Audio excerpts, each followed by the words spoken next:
ഭൂമിക്കരികിലേക്ക് ഛിന്നഗ്രഹം എത്തുന്നുവെന്ന വാർത്ത ഇടയ്ക്കിടെ കേൾക്കാറുണ്ട്. എക്കാലവും പോലെ തന്നെ ഭൂമിക്കൊരാഘാതവും വരുത്താതെ പാവങ്ങളായ ഛിന്നഗ്രഹങ്ങൾ കടന്നു പോകാറുമുണ്ട്. എന്നാൽ ഇക്കുറി അങ്ങനെയല്ല. ഭൂമിയിൽ പതിക്കാൻ സാധ്യതയുള്ള ഒരു ഛിന്നഗ്രഹം ഭൂമിയെ ലക്ഷ്യമാക്കി പുറപ്പെട്ടു കഴിഞ്ഞുവെന്നാണ് വാർത്ത. ഭൂമിക്കരികിലേക്ക് അതിവേഗത്തിൽ ചലിച്ചുകൊണ്ടിരിക്കുന്ന ഭീമൻ ഛിന്നഗ്രഹത്തെ നിരീക്ഷിച്ചു വരികയാണ് നാസ. മണിക്കൂറിൽ 13,798 കിലോമീറ്റർ വേഗതയിൽ സഞ്ചരിച്ചുകൊണ്ടിരിക്കുന്ന 170 അടിയോളം വരുന്ന ഛിന്നഗ്രഹത്തെയാണ് നാസ നിരീക്ഷിക്കുന്നത്. നാസയുടെ ജെറ്റ് പ്രൊപ്പൽഷൻ ലബോറട്ടറിയാണ് 4 ഛിന്നഗ്രഹങ്ങൾ ഭൂമിയുടെ സമീപത്തേക്ക് വരുന്നതായി സ്ഥിരീകരിച്ചത്. തൽക്കാലം ഭൂമിക്ക് ഭീഷണിയൊന്നുമില്ല.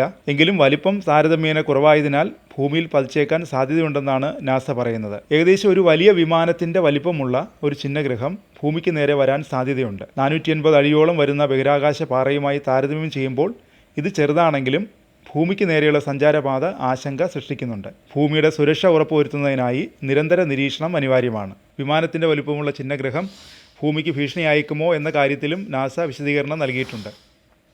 വലിപ്പം, ദൂരം, വേഗത എന്നിവയിൽ നിന്നുമാണ് നിർണായക വിവരങ്ങൾ വെളിപ്പെടുത്തിയിട്ടുള്ളത്.